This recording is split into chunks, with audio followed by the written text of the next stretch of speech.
You can't be perfect. No, why do you even try? You can't be perfect. No, no one can be perfect. Gosh, I hate it when people say this.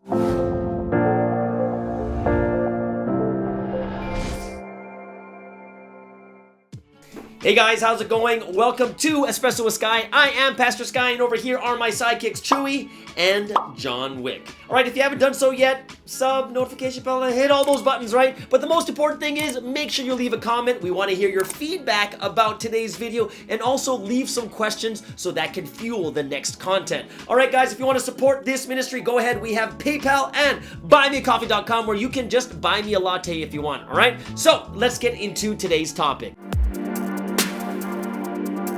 So today's topic is about perfection. Can you be perfect? And when you go to church and you ask a lot of Christians around the world, they're all going to say, oh, you can't be perfect. No one can be perfect except God. But here, I'm going to say something very controversial. And I'm going to say, you can be perfect. Oh, what did you say? Oh my goodness. Did you? No, you didn't say that. Now, where does this controversy come from? It comes from a verse in Matthew chapter 5, verse 48, where Jesus, the Messiah from heaven, says, be perfect. Now, it's not Jesus saying, you know what, if you really try hard, maybe, just try and see what happens. Or is he saying, be perfect? It's actually a command. Now, here's the thing. People are going to say, well, it's a command, but he knows that we can't do it, but he just really wants us to try. But what I'm going to tell you is one of the biggest problems we have, and the reason why we can't understand this verse well, is because there's no definition of perfection in the Bible. Like, God doesn't say, this is what perfection is. It is this. And this is why when you look at everyone's definition of perfection, it is different and at many different levels. Some people are like, when you get like 100 out of 100 on your test, someone could say, perfect. But then one person says, not really, because your hair didn't look good. Your hair wasn't perfect when you're taking the test. Huh? Yeah? And what about your posture? Your posture wasn't perfect, and the way you hold your pen and the way you wrote it wasn't perfect. A perfect person would have done it in 7 minutes, but you did it in 35, right? It's so weird how when you even ask person to person what perfection is, we can't even give a definition. I've heard people even say that if you were perfect, your farts wouldn't smell. Well, then what would it smell like? Like fruit or flowers? What would it smell like? I'm like, wait, what do you mean? What is perfection? Everyone has a different definition, and this is why first thing we need to do is to go into what is the definition of perfection. So the definition of perfection is an interesting thing because where do we get it from? Well, obviously the Bible gives us some type of direction. It doesn't say exactly what it is, but it gives you direction. So what is the definition of perfection then? And we need to go back to that original verse to figure out what is the baseline of where perfection starts. And if we go back to that verse in Matthew chapter 5, verse 48, and it says, be perfect for the Lord your God is perfect. So it basically says, be perfect like God. So we're like, ooh, okay, that's why people say we can't be perfect. But what I want to do first is just kind of change your perception of the definition of perfection. So let me give you an example. Let's just say that someone comes to you and says, oh my goodness, I found the perfect person. They are literally perfect. They are like God. And you're like, oh, who is this? Please introduce me to this God-like perfect person. And you're like, okay. And you go over there and they say, okay, they're in that room. The moment you open the door, what happens? You see that person that they said was perfect, and he's burning with jealousy. He is so jealous at that moment. Would you look at that person and say, wow, he is so perfect?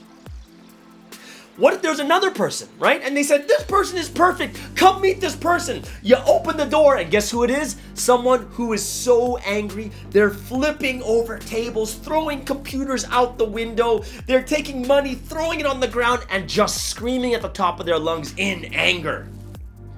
Would you look at them and say, wow, I'm so moved. They're so perfect. Would you say they're perfect? And you know what? Most of us would say, I don't think those people are perfect. Now, this is where I'm going to change your perception of what we think perfection is.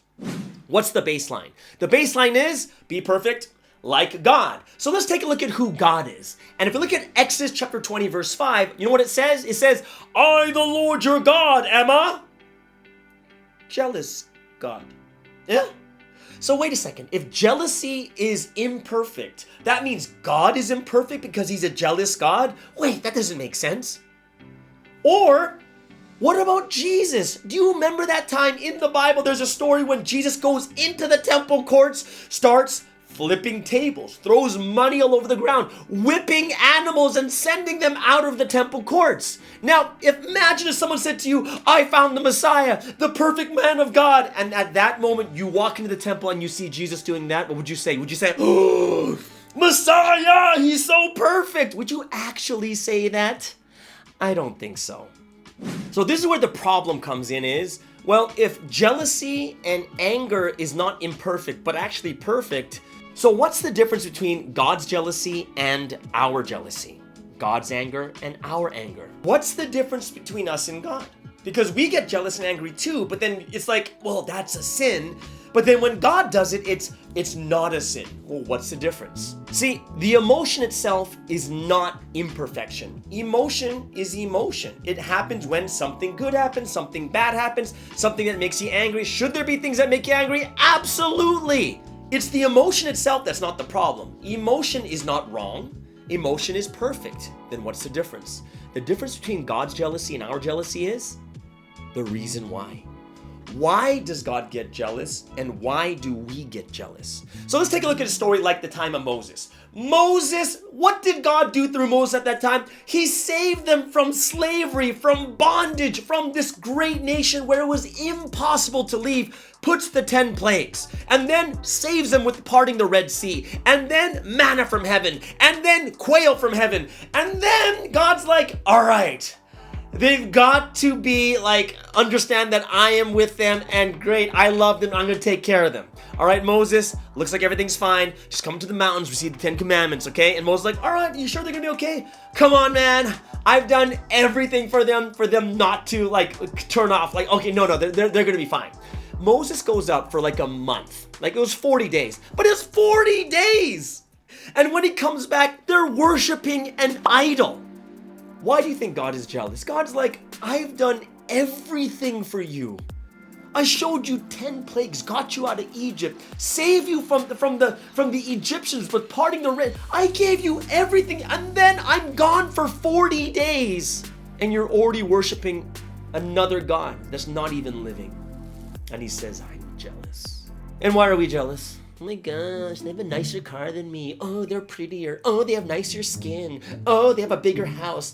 Oh, they're just, oh my goodness, they're just, oh, look at their hair. The reasons why we get jealous is so fallen compared to why God gets jealous. Anger is the same thing. You don't think you should get angry if someone is beating your mother? Do you think that's the situation, like you never get angry? Oh, hello. Excuse me. Yeah, could you stop hitting my mom? Would you be doing that or would you get angry? Yes, people would look at you getting angry and say that was justified for you to be angry. It was the right reason. God gets angry for the right reasons and we get angry usually, and in most cases, for these really petty small things. The emotion is not the problem. The problem is the reason why we do it. So this was something that I just really want to talk to you guys about because I hear this comment all the time about perfection, but I want you guys first to kind of redefine, change the perception of what you think perfection is. And once we start changing towards who God is, we'll be able to understand a lot better. This is the perfection that God was wanting, not a person devoid of all emotion. What kind of a life is that if you have no emotion? No. It's a person that does things for the right reasons, uses the emotions for the right things. And this will put us on the path of becoming more and more perfect. All right, guys? I hope you guys really enjoyed that. Hope that was something that kind of opened your mind and made you think a little bit more deeply. Glad we have this honest conversation about God and the Bible. Hopefully, guys, we'll see you guys again. Thank you for joining us here. Yes, this is Pastor Sky signing off. This is Chewy and John Wick. And if you want to support us in our ministry, go ahead. We have PayPal and buymeacoffee.com. All right, guys, everyone, see you later. Bye-bye.